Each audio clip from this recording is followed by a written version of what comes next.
on what's called the Five Corners Committee, which will be the governor and representatives from the caucuses in the Senate and the House. And then they will get together and attempt, they need to do more than attempt, but to come up with a plan that then the legislature can consider. That has not occurred yet. There is some struggle about if all four want to come to the table. And so that is where we are at this time. There may be some listening sessions that one of the caucuses might want to do around the state. And if so, if we have opinions on this, we should certainly go and let them hear our views. We're hopeful that we will move more quickly than that we will get together and start the hard work. But the status right now is that the committee has not met yet, and we're waiting for that to occur. Great. Vice President Wilson?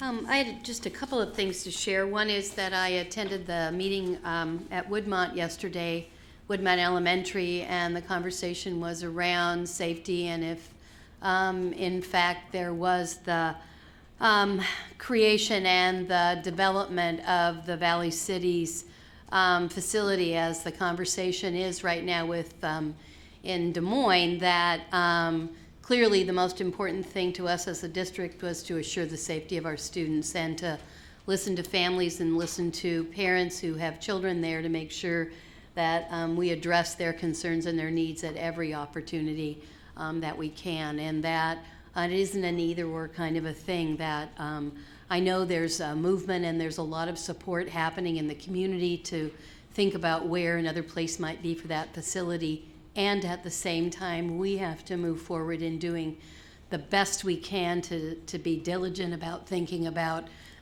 what we have to consider and what we have to put on the table. So I just need to say that because I think it's a critically important issue for many of the folks that are in my particular area of the district.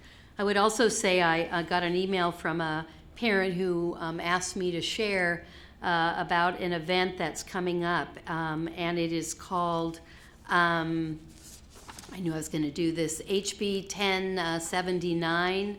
It's .org, and what it is, it's an event for undocumented students by undocumented students to talk about access to college, to talk about understanding the laws that are available and that enable them to go to school, to understand how to pay for college, to understand what kinds of scholarships and supports are available, to learn and find that there are advocates and there are advisors in the midst that can help and support that.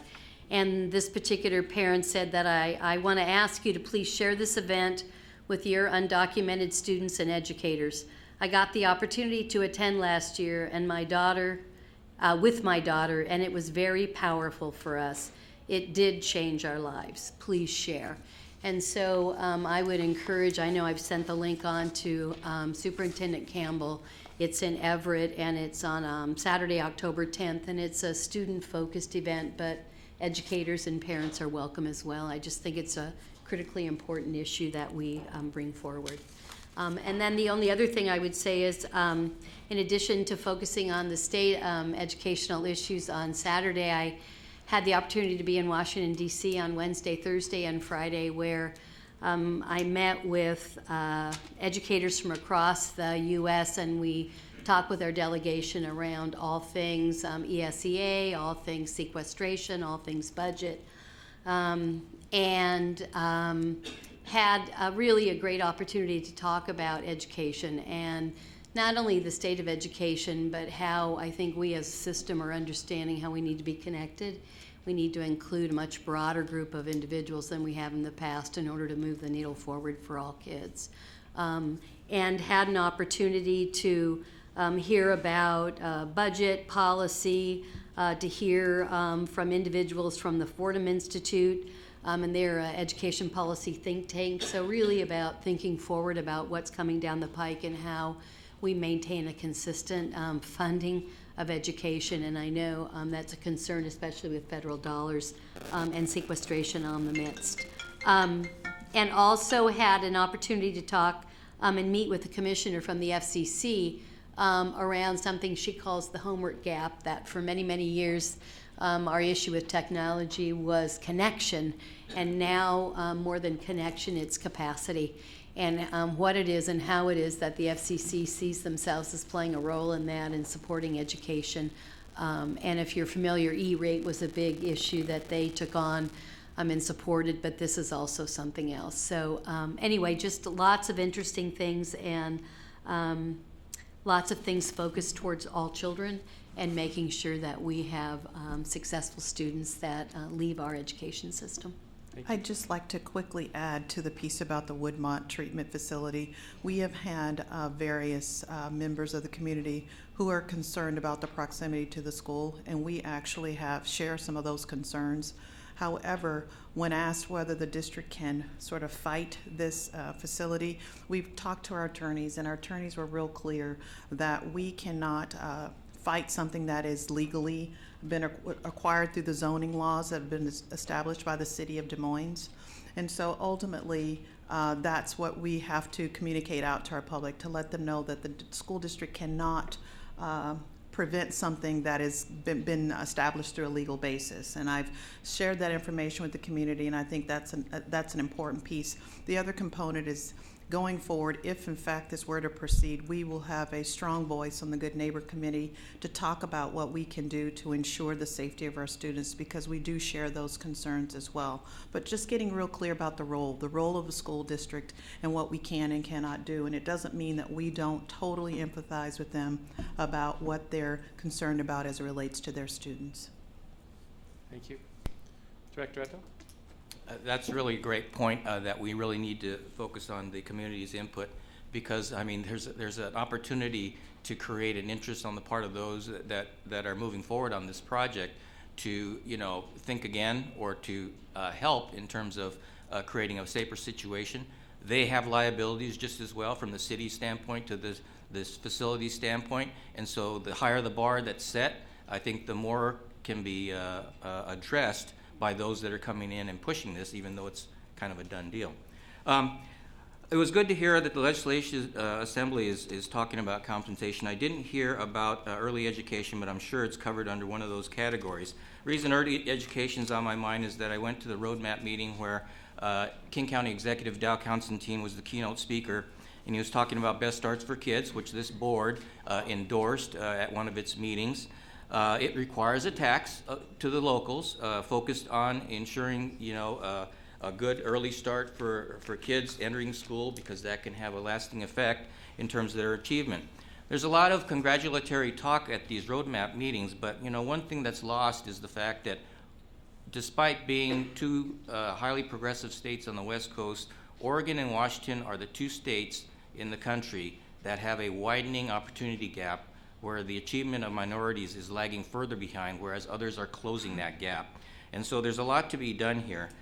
The kind of message I sort of took away from this, because the state needs to work this compensation piece where we're having to tax ourselves in federal way to pay for the balance of teachers' salaries that should have already been covered by the property taxes that you pay. And so I don't know why that message is getting lost, but that needs to be addressed. And I think that the thing that comes across is, here is this person from King County trying to fix this problem. It's a statewide problem, and yet they've given up just about on the state and trying to fix it within the county, which means more local taxes. And so really, what it tells me is that when you send well-heeled, tight-fisted fiscal conservatives to Olympia, if you think they're going to help the education program, I think the record shows that all that's going to happen is that the locals here are going to have to tax themselves further to get their fair share of education dollars from the state. So it was good to see that King County is trying to address this problem, but it's something bigger that the state needs to address. So I'm glad that the Legislative Assembly is focused on trying to fix these kind of issues. Great, thank you. So to touch base back to what Director Gregory talked about, there is a listening tour by the Senate committee that they will have 7 stops across the state. And the reason I know about this is that they want to hear from school board members, and I am one of the 7 school board members that have been selected. So I will represent King County on October 9th at 5 p.m. to talk to the Senate committee and give an 8-minute piece around what impacts we have in Federal Way. There'll be 7 different ones. The first one starts September 30th, all at ESDs at 7 different locations around the state. And so it'll be an hour meeting, and it sounds like they'll be from different groups, so the superintendent's organization and some other organizations that will share. But I will work closely with Dr. Campbell and make sure that we have what we want it tightly knitted to be shared with the Senate committee about what we believe are the impacts. Also, I have visited 3 schools since the meeting 2 weeks ago. I went to Nautilus and Mrs. Lucas toured, and I want to give a shout out to Mrs. Atkinson's 2nd grade class. Some of them may be watching tonight. They asked about how they could see and where they could see me, so we share that this is on TV, so they may be out there watching. I visited Adelaide with Mrs. Frank, and yesterday I visited Federal Way High School with Dr. Oberst. I actually got to eat lunch with the leadership team, and they got to ask questions for their 35-minute lunch, so I want to thank them for taking their time and their lunch to do that with me. And the president of the ASB then asked if I would go to the leadership class right after that and if I would talk to them, and so I answered questions for the next 30 minutes about what the role of the board is. And so unfortunately, I think it created some uncomfortable things because I think things have been pointed to the board, and I said, no, that's operational. That's really done by the teacher and your principal and the superintendent. The board has nothing to do with that, about open campuses and things like that. But it also came up with the standard-based grading and why are we doing the 4-3-2-1. And as we look at SBAC coming out in a 1-2-3-4 format, I think the forethought that has been in this district for the last 5 to 7 years for us to do that, and I shared that I believe that we will see in the next 5 to 10 years more and more districts aligning with where we're at, and we're leading that work. I don't know that we have it completely correct, but I think it's something in the next couple of years that we will relook at down the road. Again, that's operational, but just a piece that I think it's, we need to tweak it to make it completely right. So that's about all I have to share right now, and we will share more about the Ledge Assembly later. All right, next, Dr. Campbell, I think we have a back-to-school report. And we will have a multi-department presentation because we know the work of launching schools is complex work. It takes collaboration and teams. And joining us in this presentation will be Chief Academic Officer Dr. Danny Pfeiffer, Chief Human Resource Officer Dan DeZone, Executive Directors of Elementary and Secondary Schools Cindy Black and Vince Blauser, and Director of Support Services Cindy Wendland.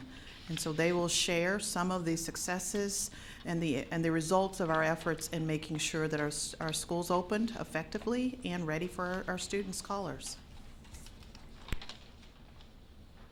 Thank you, Dr. Campbell. Board President McAnalloy, members of the board, and Dr. Campbell, it's our honor and pleasure this evening to present to you a back-to-school report, and Dr. Campbell did so graciously introduce our team, so it's definitely a collaborative effort. The goals of this evening's presentation is to highlight the start of school efforts from the Office of the Superintendent, Department of Teaching for Learning, the Department of Human Resources, and then Support Service Center, Transportation, Maintenance, and Operations, and to furthermore share the connections to our greater work and focus around the why, which then leads us to this slide here.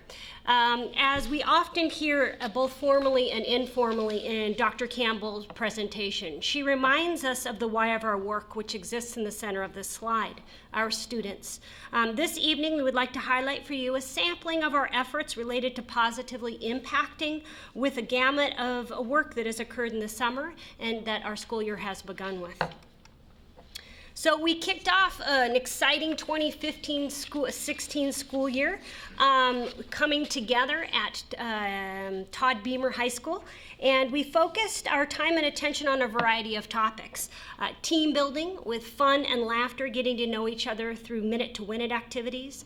We took a deeper look in our personalities as we investigated true colors, understanding how we can become a more high-performing team when we understand each other and the strengths and challenges areas in stressful situations that we bring. We furthermore looked and grew our capacity in the area of cultural competency, leadership development, the examination of district-level data, and identified high-leverage principal and leadership moves that positively impact students. In July, we actually began our work from the Department of Teaching for Learning as we brought 367 teachers and administrators together for our Road to Success PLC conference that we hosted with 4 national consultants that are experts in the field of professional learning communities. Then we headed out to our 4+1 days in August at the elementary and secondary levels, where we provided professional development to over 700 teachers in the areas of literacy and math instructional core, GLAD training, going deeper into science, teaching in the block, Engage New York, and Springboard. We also provided Avid Summer Institute and in-district trainings to 133 participants, advanced program trainings to 89 participants, PSYOP training to some of our secondary students, beginning teacher assistant programs with 84 teachers and 28 mentors, and of course we couldn't forget our early childhood education, pre-CAP, preschool and ECAP participants doing work in ELOs with Senora Cordova. Here's some pictures that were supposed to come up at the same time, but we'll go ahead and move through those very quickly. All right, and I'd like to introduce to you Executive Directors Blauser and Black to take us through the schools.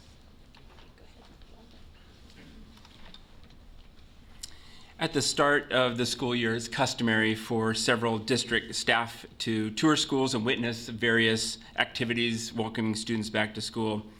The focus now is to be in schools working alongside principals to standardize our support for their work at every level, really getting to know their successes and challenges. This is the first year all high schools have developed a master schedule that encompasses some variation or some version of the block schedule, offering high school students in the district an opportunity to access 8 credit courses in a school year. As was promised, principals, academic coaches, and various staff attended workshops this summer to support teaching in the block strategies to engage all students. Keeping in mind this year's 9th grade students are the first class under the new graduation credit structure, and these students will need to meet 26 credits, minimum credits, to graduate in 2019. Staff at each school was eager to help students get pumped up for the school year, as seen in this picture above. Imagine being welcomed like that, huh? All of our fall sports seasons are in full swing. There's football, cross country, boys tennis, girls swim and dive, boys and girls golf, volleyball, and girls soccer are all up and running. And I'd encourage staff and community to come out and support the students who participate in these sports. I think they would really appreciate that. I appreciated the intentionality of activities at welcoming events at the various schools. I appreciated seeing events where parents were reconnected to community resources to navigate school and student academic needs. One such event at Sahali Middle School drew several hundred community members and students' families to the campus to be welcomed back by staff. Schools invited families and students to pick up schedules, to tour the campus, enjoy a free hot dog or hamburger, and nothing better than to welcome students back with a good old barbecue, right? There are several examples of this all over the district, and I just wanted to congratulate all the staff for a great start of the year.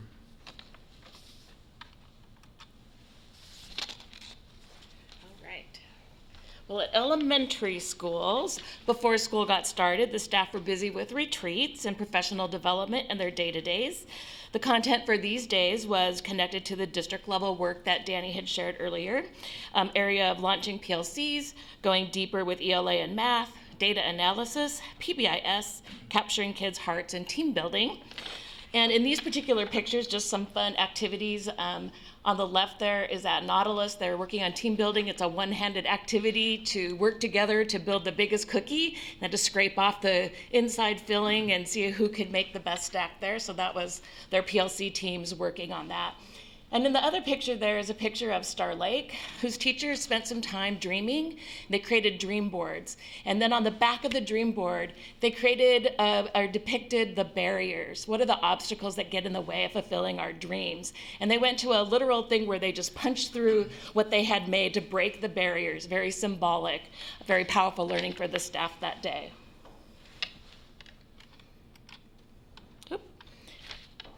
Not sure what I'm clicking to get next here. Just that one? Got it.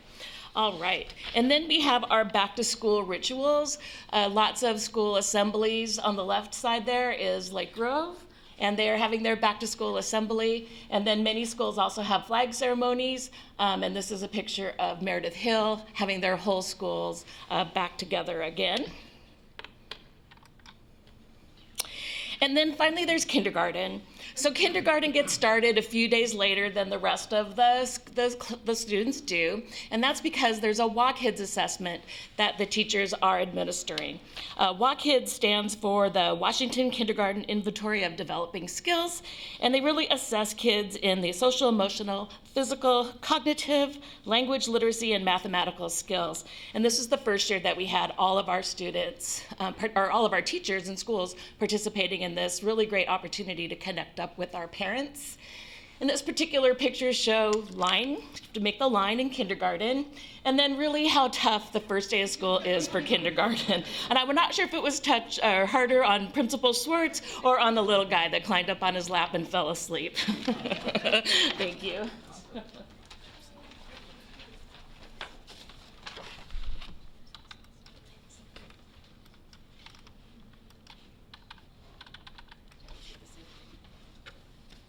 Good evening, Board of Directors, Superintendent Campbell. I'm so proud to represent the Human Resource Department as the new Chief Human Resource Officer, and I'd like to share some of the work we did leading up to all the pictures and all the sharing today.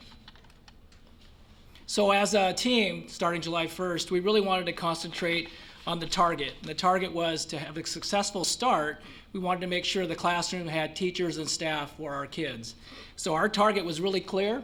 Our staff knew that we wanted to make sure we had the classes filled so that we had a successful day. As you look at your packets, we have a memo in your packet that says the details around what the hiring looked like.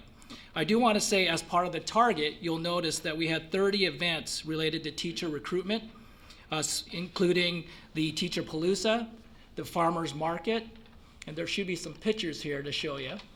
And you can see the staff went out of their way to make sure we did some outreach and did some things beyond just the job fair. When we look at the classified staff, we did a job fair, job shop, and it was a classified personnel event. And I was so proud of the staff. They came together. Everyone volunteered to be there. And it was just a wonderful event and a team building activity for our team. As you look at the information on the start of school, we had 40 positions open. And so when you looked at the 40 positions, we wanted to make sure we had substitutes. And I want to thank CJ, our substitute office coordinator, because I kept hounding on her, if we can't fill these, I want to make sure we have a quality sub there for our kids so that the principals didn't have to cover the classes or other staff. So I'm happy to say that all the subs that reported to the classes, we had everything covered with no classes unfilled. So that's the success of the team and the district working together. As of today, just so that you know, we have currently 10 elementary and 8 secondary schools still to fill, so we have 18 openings. And I think it's important to share that as we get ready for school year 16-17, we're looking at the data.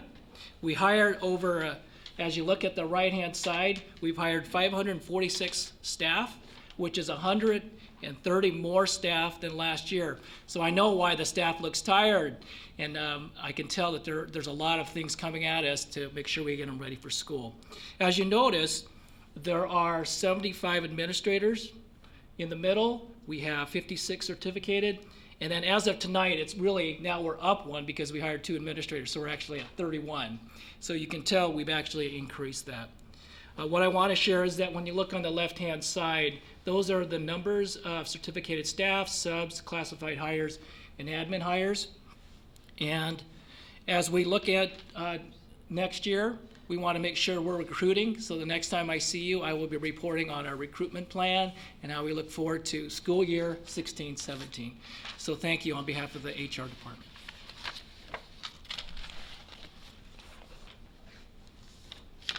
Good evening.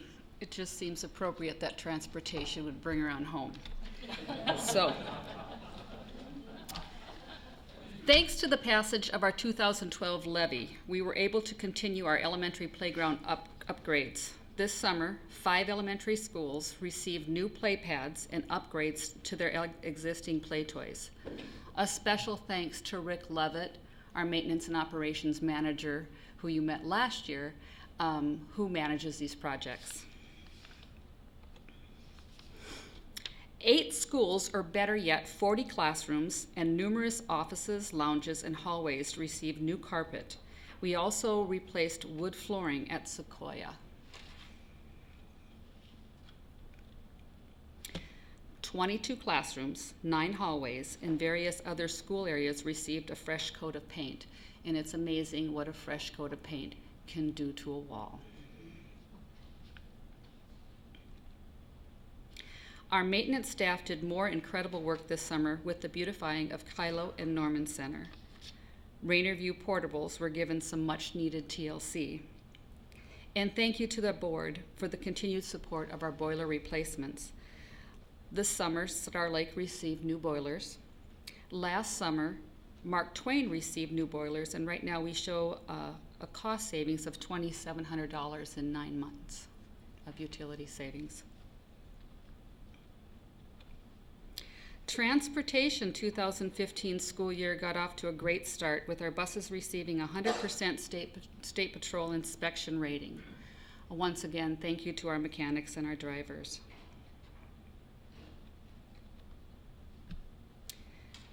We have a school bus fleet of 143 buses, with 117 of those buses on the road each and every day. We have 324 bus routes, over 1,600 bus stops, and we support over 10,000 students. Drivers will drive approximately 1.5 million miles this school year. Last year we counted and we completed 2,027 field trips. All transportation staff participated in our state-mandated annual training this August.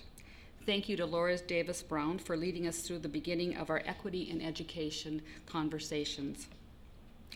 Our bus drivers also completed behind the wheel refresher course that's determined by our driver trainers. This year, 144 drivers back through a serpentine.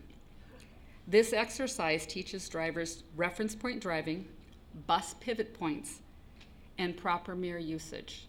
And I will definitely invite you to come on and we'll show you how to back through a serpentine if you'd like.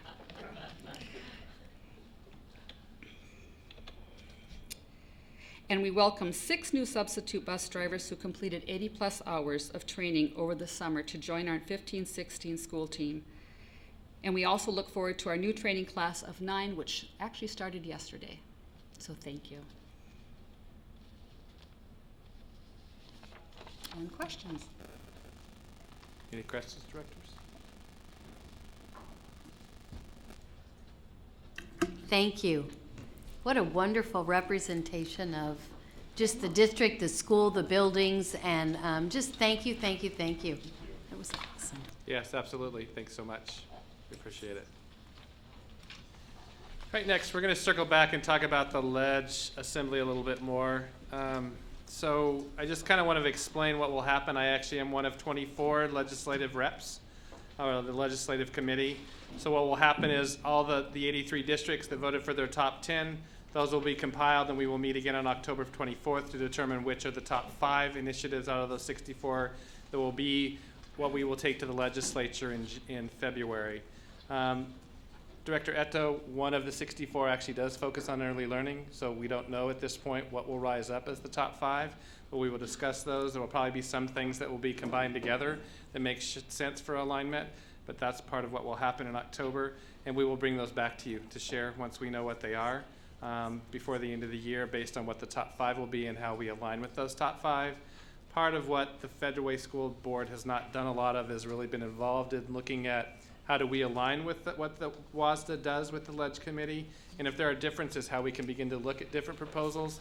There are 4 of us in D8 Director Area 2 that represent all of King County, and 3 of us actually put a proposal forward around the differences in funding around how do we take care of, now that we have 24 credits required, most schools have 6 classes a day, which means that if you miss one class and you fail one class, you are not going to be on target to graduate.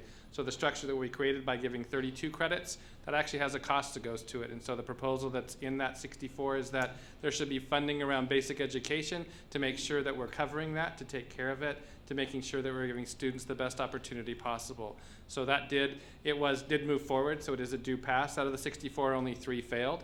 So it is in the mix of the 64. How it will prioritize out, we don't know. Based on what we got as feedback, we chose other for our top 10. We do feel that that's important, but we're doing it already, but it really is a message to the legislature that they need to look at that for funding for basic education. So Vice President Wilson and I will continue to do this work and share. I want to take just a minute to acknowledge some people. We had the opportunity, first off, for the assembly, the presentation of the colors by Federal Way JROTC that was done at the opening of the assembly, and I want to thank them for that work. Bus driver Laura, we actually got the opportunity to do an innovation tour, and we got to go to TAFA and to Sunnycrest and take 25 individuals that selected to do that of school board directors around the state. So I want to thank Laura for picking us up at 8 a.m. at SeaTac Marriott and dropping us back off at about 12:30.